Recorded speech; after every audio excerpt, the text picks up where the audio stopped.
السلام علیکم دوستو، آج کی کہانی کا نام ہے بیوی کا قتل۔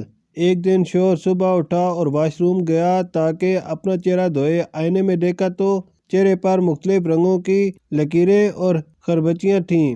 اس کی معصوم اور نادان بیوی نے رات کو پیار سے اس کے سوتے ہوئے چہرے پر خربچیاں کی تھیں، امید کے ساتھ کہ صبح جب وہ یہ دیکھے گا تو ہنسے گا، پھر اس کے پیچھے بھاگے گا، اسے پکڑ کر اس کے گالوں کو چومے گا اور کہے گا میں تم سے محبت کرتا ہوں۔ وہ چاہتی تھی کہ وہ دونوں دن بھر اس کے چہرے پر خربچیوں پر ہنستے رہے، لیکن شوہر نے اپنا چہرہ دھویا اور غصے میں بھر گیا۔ وہ باورچی خانے میں گیا تاکہ اپنی صبح کی کافی پیے، لیکن بیوی نے کافی نہیں بنائی تھی۔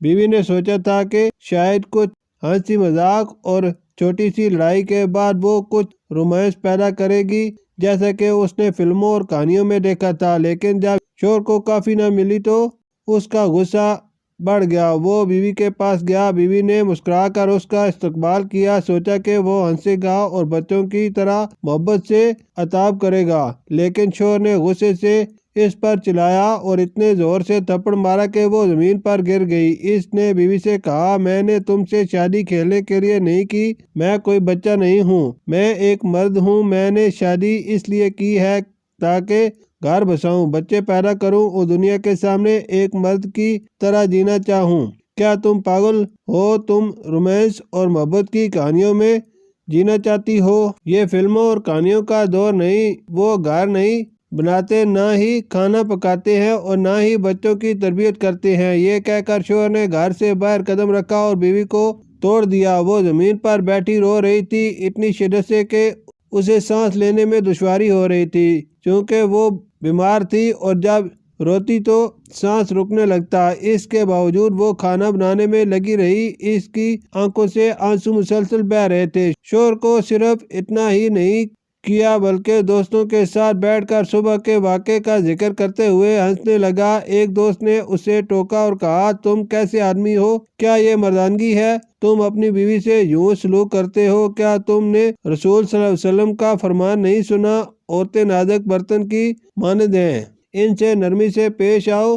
شوہر کو اپنے کیے پر پچھتاوا ہونے لگا۔ وہ فوراً بیوی کو فون کیا تاکہ اسے بتائے کہ وہ آج اپنے دوستوں کو دعوت پر نہیں بلا رہا اور اس کے ساتھ کھانا کھانا چاہتا ہے، لیکن بیوی نے فون نہیں اٹھایا۔ وہ سوچتا رہا کہ شاید وہ کھانا بنانے میں مصروف ہے اور فون سن نہیں پائی۔ جب وہ گھر پہنچا دروازہ کھٹکھٹایا لیکن کوئی جواب نہ ملا۔ اچانک اس کے موبائل پر بیوی کے بھائی کی کال آئی۔ بھائی نے روتے ہوئے کہا ہم اسپتال میں ہیں، تم فوراً آ جاؤ۔ شوہر کا دل خوف سے بھر گیا۔ وہ تیزی سے ہسپتال پہنچا اور وہاں ساری فیملی غمزدہ چہرے لیے موجود تھی۔